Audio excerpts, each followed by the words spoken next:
Una mujer fue la clave para ubicar al narcotraficante más buscado del mundo. No fue un traidor ni un colaborador arrepentido. No fue una delación millonaria ni un infiltrado en las filas del cártel. Fue un descuido aparentemente inofensivo que activó el operativo más grande en la historia reciente de México y que terminó derribando al hombre por el que Estados Unidos ofrecía $15 millones de recompensa.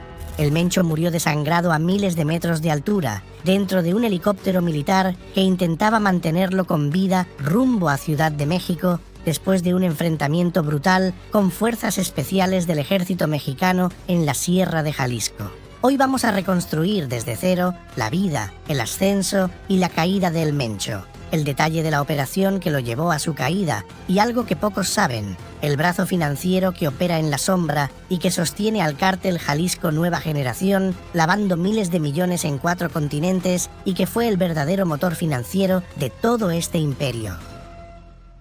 Corre 1980. En los cerros de Michoacán, un chico de 14 años deja la escuela. Su nombre es Nemesio Rubén Oseguera Cervantes, y su primer trabajo no fue en una fábrica ni en un campo de aguacate. Fue de halcón, parado en algún cerro de tierra caliente, vigilando plantíos ilegales de marihuana, avisando si venía alguien. Nadie lo hubiera reconocido entonces. Nadie lo buscaba. Años después, el gobierno de Estados Unidos ofrecería $15 millones por su cabeza. Para mediados de la década de los 80, el joven decidió hacer lo que hacían miles de jóvenes michoacanos de su generación. Tomó una decisión: cruzar la frontera. Cruzó hacia Estados Unidos sin documentos y se instaló en California. Pero el sueño americano que buscaba no tenía nada que ver con la construcción o la agricultura. En las calles de San Francisco se metió de lleno en el menudeo de estupefacientes. Era un negocio de alto riesgo y poca ganancia, pero era lo que había. No tardó en caer. Fue detenido varias veces por delitos menores relacionados con drogas en el área de la Bahía de San Francisco. En una ficha policial del Departamento de Policía de San Francisco de 1989 aparece un joven Nemesio con cabello encrespado y rasgos endurecidos por la calle. Era apenas un veinteañero, pero ya cargaba un expediente que iba creciendo. Luego comenzó a trabajar en la venta de narcóticos junto a su cuñado, Abigail González Valencia, quien sería una pieza clave en su futuro dentro del crimen organizado. Posteriormente, el Mencho fue nuevamente arrestado y esta vez fue deportado a México.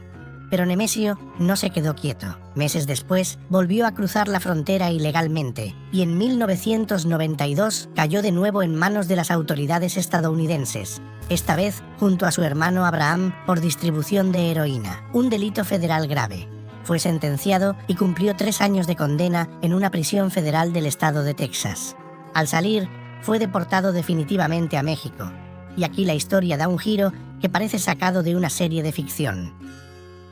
De regreso en México, Nemesio no se instaló en Michoacán, sino en Jalisco, y en un movimiento que todavía genera incredulidad, se convirtió en policía municipal. Sí, policía. Patrulló las calles de los municipios de Cabo Corrientes y Tomatlán, en la costa de Jalisco. Portó placa y uniforme oficial. Pero su vocación no era la ley, era el poder, y pronto encontró la puerta de entrada. A través de los contactos que había hecho en el mundo del narcomenudeo, Nemesio se vinculó con el Cártel del Milenio, una organización que operaba en Jalisco y Colima bajo el liderazgo de la familia Valencia. Comenzó como lo que en el argot se conoce como gatillero, un sicario de confianza que formaba parte del escuadrón de protección del narcotraficante Armando Valencia Cornelio, alias El Maradona, cabeza visible de la organización. Pero el golpe maestro de Nemesio no fue con un arma, fue con un anillo. Nemesio conocía desde joven a la familia González Valencia, originaria también de Aguililla, Michoacán. Se casó con Rosalinda González Valencia, hermana de Abigail González Valencia, alias El Queenie. Este era un hombre discreto, estratega y bueno para los números. Abigail González ya operaba a gran escala dentro del Cártel del Milenio como traficante y lavador de dinero. Y es que los hermanos de Rosalinda conformaron lo que después se conocería como los Queenies, el brazo financiero más sofisticado del narcotráfico mexicano, encargado de lavar las fortunas del cártel a escala intercontinental. Incluso se dice que los Queenies son el verdadero poder detrás del cartel Jalisco Nueva Generación. Su poder financiero es enorme y son quienes sustentan financieramente al cartel. El Cártel del Milenio mantenía una alianza estratégica con el Cártel de Sinaloa, específicamente con su número 3, Ignacio Coronel Villarreal, alias Nacho Coronel, quien dirigía todas las actividades delictivas del Pacífico mexicano desde Jalisco, Colima, Nayarit y parte de Michoacán, controlando el tráfico de cocaína a través de la denominada Ruta del Pacífico. De esa sociedad entre Coronel y el Milenio nacieron los Matacetas, un brazo armado con un objetivo claro: exterminar al ejército privado de Osiel Cárdenas Guillén, los temidos Zetas, que habían lanzado una ofensiva para arrebatarle el control de Michoacán a los Valencia tras la captura del Maradona en 2003. El Mencho fue uno de los líderes operativos de los Matacetas, mientras que Abigail González Valencia seguía en lo suyo: exportar droga y lavar el dinero que financiaba la guerra. Pero el 29 de julio de 2010, el ejército mexicano abatió a Ignacio Coronel Villarreal, alias Nacho Coronel, el principal operador del Cártel de Sinaloa en Jalisco y el hombre que mantenía el orden en toda la región. Su muerte desestabilizó todo el equilibrio criminal del occidente de México, ya que él servía como el gran jefe y protector del Cártel del Milenio, la organización de la familia Valencia. En paralelo, los líderes del Cártel del Milenio empezaron a caer. Óscar Orlando Nava Valencia, alias El Lobo, fue detenido en octubre de 2009 y su hermano Juan Carlos, alias El Tigre, en mayo de 2010. Sin liderazgo y sin su aliado más poderoso, el Cártel del Milenio se fracturó en dos facciones. Una se hizo llamar La Resistencia, conformada por gente de Los Altos, Colima y Guadalajara, con apoyo de la familia michoacana. La otra adoptó el nombre de Los Torcidos, comandados por tres figuras: Abigail González Valencia, el Queenie; Nemesio Oseguera Cervantes, el Mencho; y Eric Valencia Salazar, alias el 85, quien años después sería extraditado a Estados Unidos. Lo que siguió fue una guerra sangrienta entre ambos bandos: levantones, masacres y familiares desaparecidos. México era el centro de una guerra sin precedentes, donde los liderados por el Mencho lograron salir avantes. A finales de 2010, los Torcidos dieron el paso definitivo y fundaron el Cártel Jalisco Nueva Generación. Según la DEA, fueron los Queenies quienes financiaron a su cuñado el Mencho para expandir la nueva organización. El dinero de Abigail fue la gasolina que encendió el motor del Cártel Jalisco Nueva Generación. Y hay un detalle que pocos mencionan, pero que explica en parte la capacidad militar del cártel desde sus inicios. Según investigaciones de la DEA, los Queenies trajeron guerrilleros de las Fuerzas Armadas Revolucionarias de Colombia para entrenar a su gente y al naciente Cártel Jalisco Nueva Generación.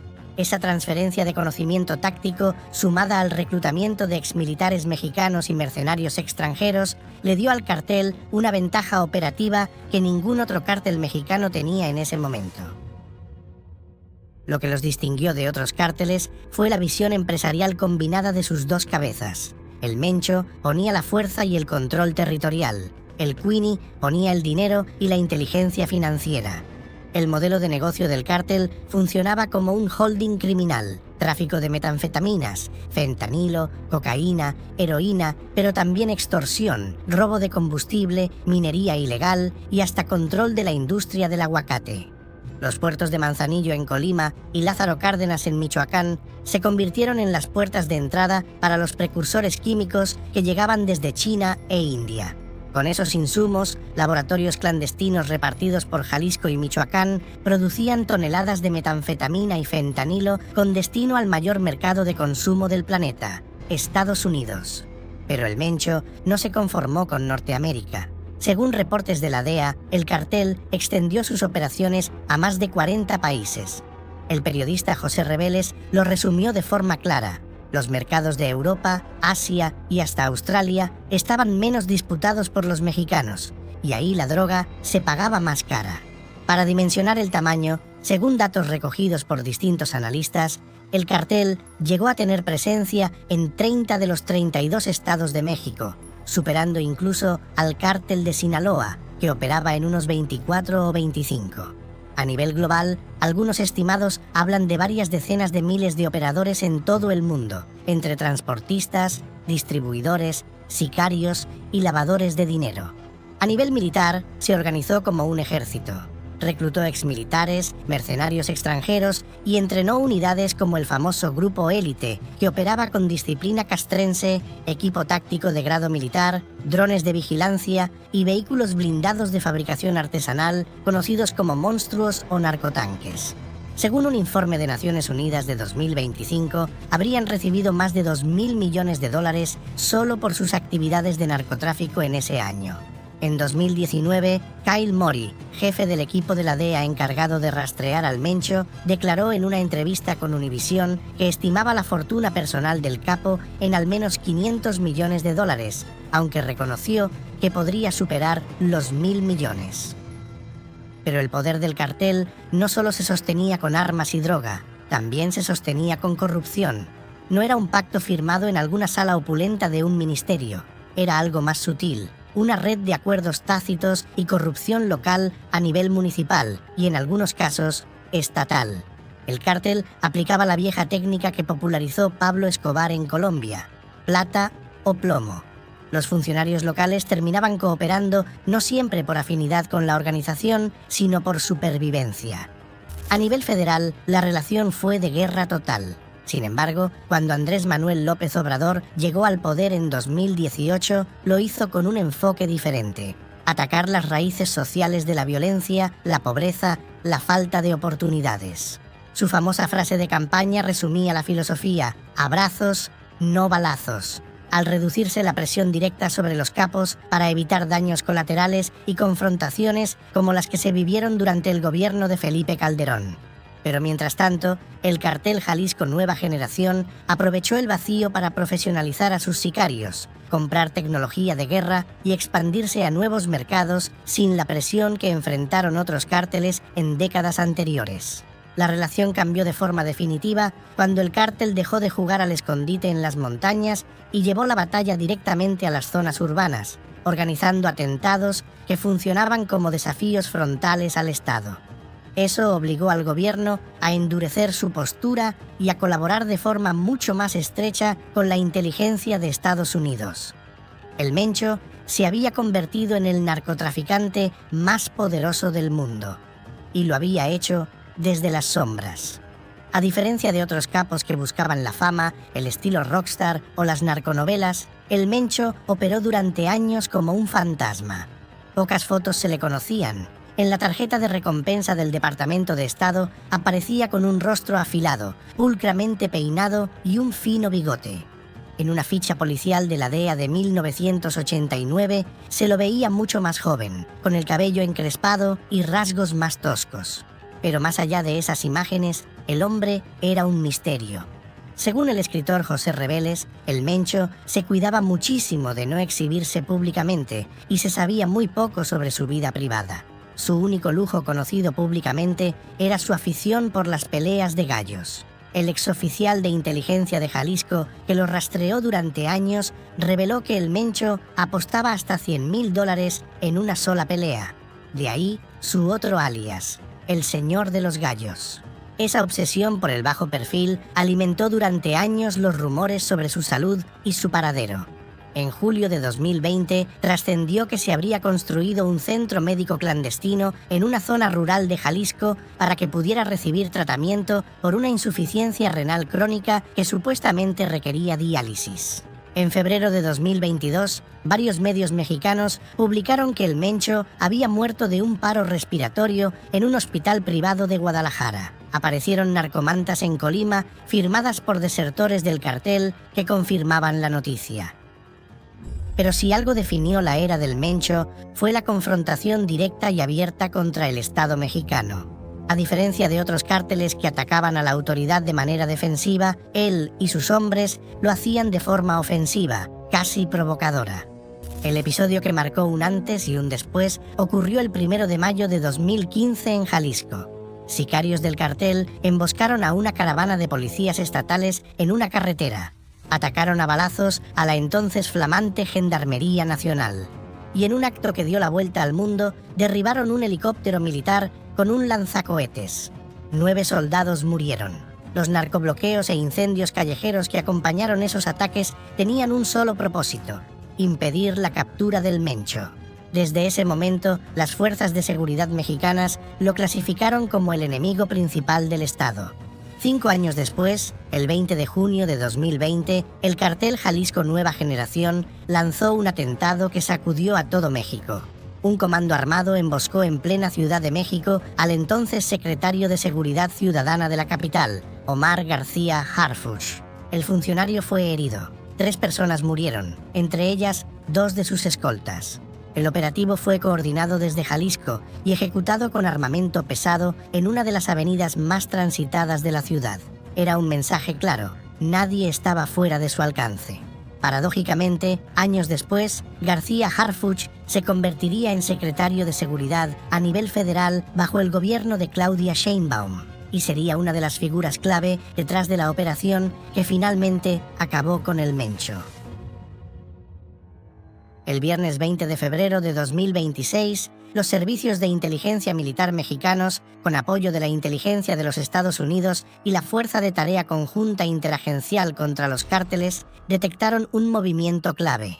Una de las parejas sentimentales del Mencho viajaría al pueblo de Tapalpa, Jalisco, un destino turístico conocido por sus paisajes boscosos y cabañas aisladas en la Sierra Madre del Sur. Un hombre de confianza del capo trasladó a la mujer hasta una propiedad rural ubicada cerca del complejo Tapalpa Country Club y del rancho conocido como El Pinto, a unos 7 kilómetros del centro del pueblo. La mujer se reunió con el Mencho. Al día siguiente, el sábado 21, ella se retiró del inmueble, pero él se quedó, y ese fue el error. La inteligencia militar confirmó que Oseguera Cervantes permanecía en la propiedad con su círculo de seguridad más cercano. Ese mismo 21 de febrero se planeó la operación. El diseño quedó en manos de las Fuerzas Especiales del Ejército Mexicano, posiblemente de la Fuerza Especial Conjunta y de la Fuerza Especial de Reacción Inmediata de la Guardia Nacional. Se organizó una fuerza operativa de 3 componentes: uno terrestre, uno aeromóvil con 6 helicópteros y personal de fuerzas especiales, y un tercer componente de apoyo aéreo con aviones de la Fuerza Aérea. Para conservar el factor sorpresa, las fuerzas no ingresaron inicialmente a Jalisco. Se posicionaron en estados aledaños, en situación de alerta, esperando la orden. El domingo 22 de febrero, alrededor de las 7 de la mañana, cuando apenas amanecía entre los bosques de la sierra, la escena cambió radicalmente. 4 helicópteros militares, posiblemente Black Hawk artillados, acompañados por los aviones, comenzaron maniobras cerradas sobre el rancho El Pinto y los fraccionamientos cercanos. Minutos después, comenzaron las primeras ráfagas. El enfrentamiento fue brutal. Los sicarios del círculo íntimo del Mencho respondieron con todo: fusiles de asalto de alto calibre, ametralladoras ligeras y lanzacohetes. Intentaron repetir lo de 2015. Dispararon contra un helicóptero militar y lo obligaron a aterrizar de emergencia. Pero esta vez, el cerco era demasiado grande. El combate se extendió por aproximadamente 2 horas. 4 integrantes del cartel cayeron muertos en el lugar. Mientras tanto, el Mencho intentó huir hacia la zona boscosa junto a miembros de su equipo de seguridad, pero las fuerzas federales ya habían cerrado el perímetro. Fue localizado oculto entre la maleza. En el intercambio de fuego resultó gravemente herido, al igual que 2 de sus principales escoltas, entre ellos Gonzalo Mendoza Gaitán, alias El Sapo, identificado como uno de los operadores más violentos del cártel. Los 3 fueron evacuados por vía aérea. El plan era trasladarlos a Guadalajara para recibir atención médica de emergencia, pero ante el riesgo de acciones violentas por parte de los sicarios en la capital jalisciense, la aeronave fue desviada. Nunca llegaron. El Mencho, gravemente herido y con un cuerpo ya deteriorado por años de insuficiencia renal, no resistió. Murió durante el traslado aéreo. El Sapo y otro escolta también fallecieron en el vuelo.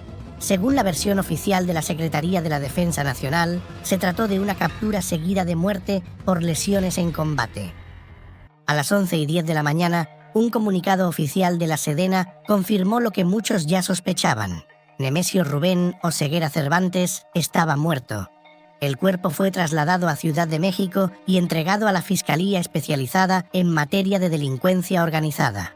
Tras el comunicado oficial, la presidenta Claudia Sheinbaum felicitó públicamente al ejército mexicano y a la Guardia Nacional, validando el resultado del despliegue y enviando un mensaje político claro de respaldo institucional.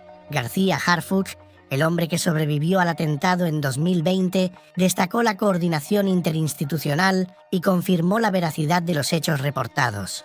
En Washington, la reacción no se hizo esperar.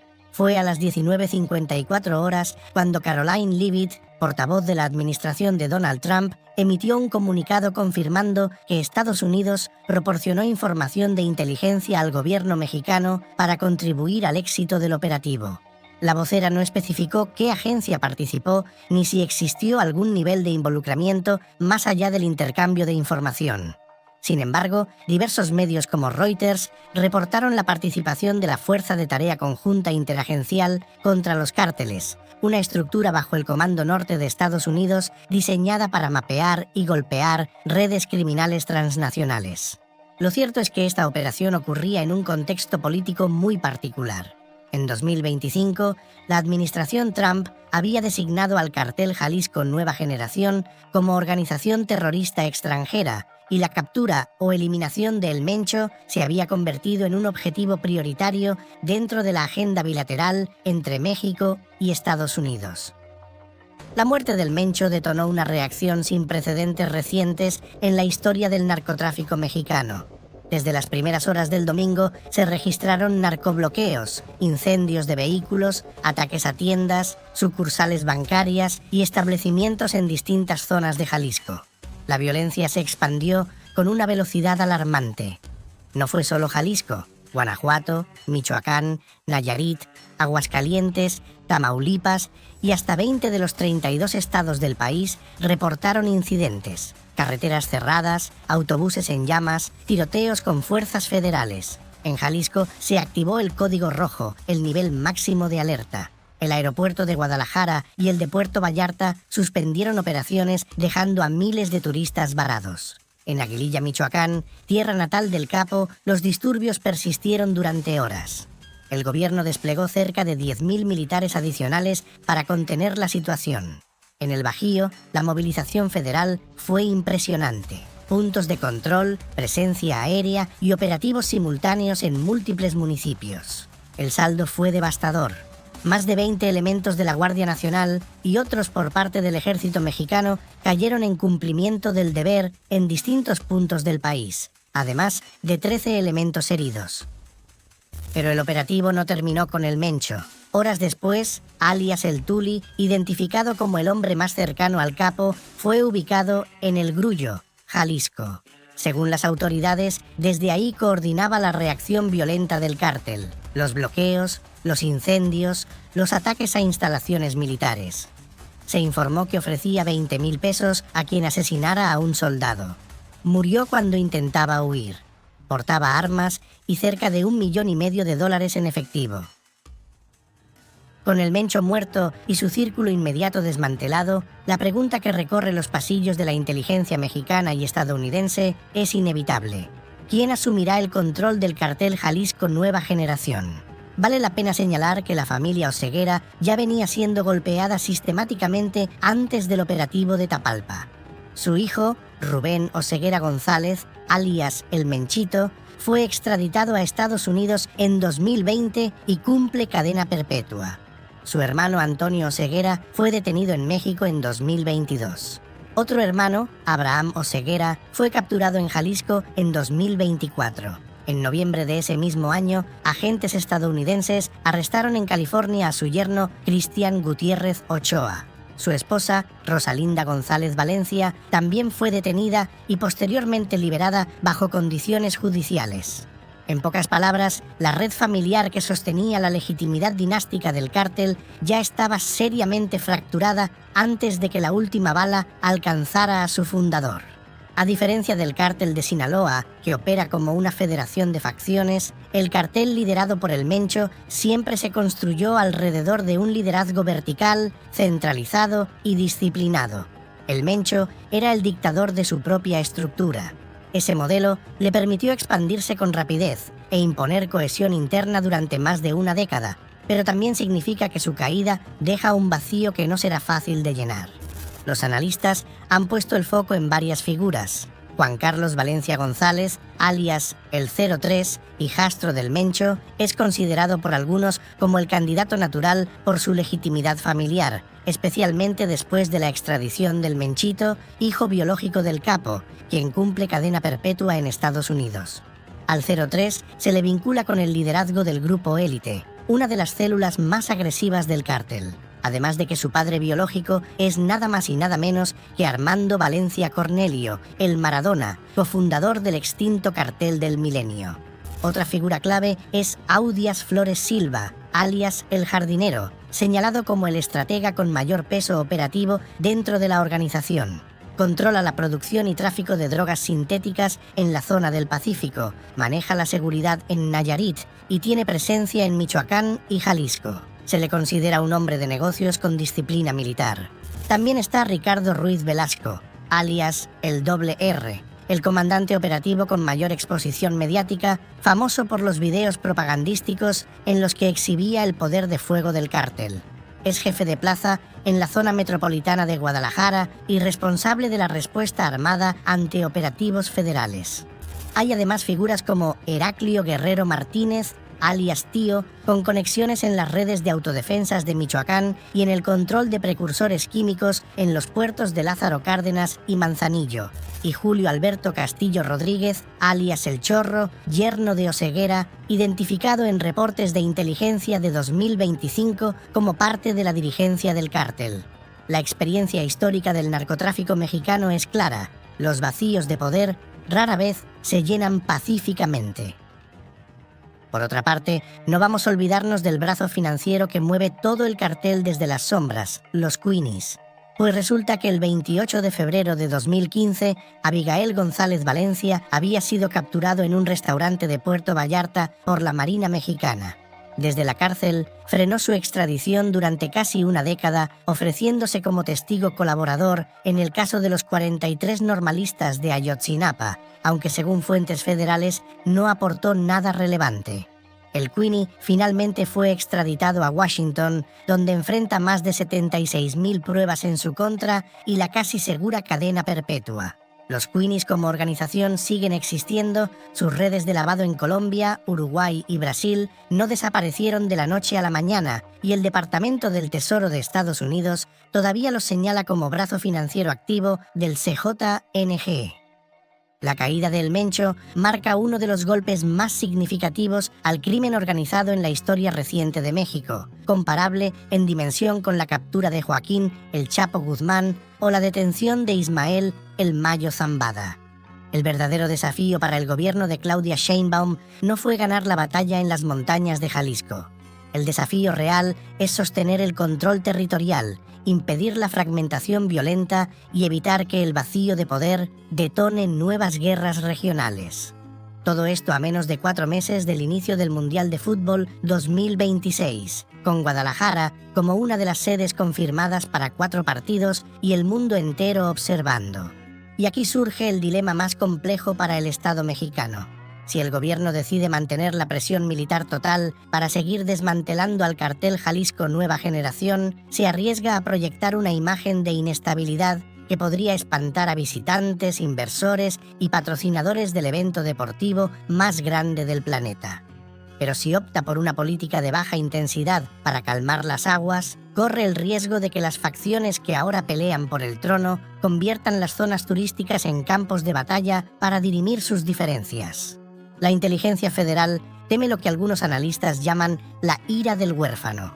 Mandos medios que, al verse acorralados por los operativos y sin un liderazgo central que ponga límites, podrían recurrir a acciones extremas contra objetivos que antes eran considerados intocables. Refinerías, puertos, zonas hoteleras. El Mencho, con toda su brutalidad, operaba con una lógica empresarial: no dinamitar la gallina de los huevos de oro.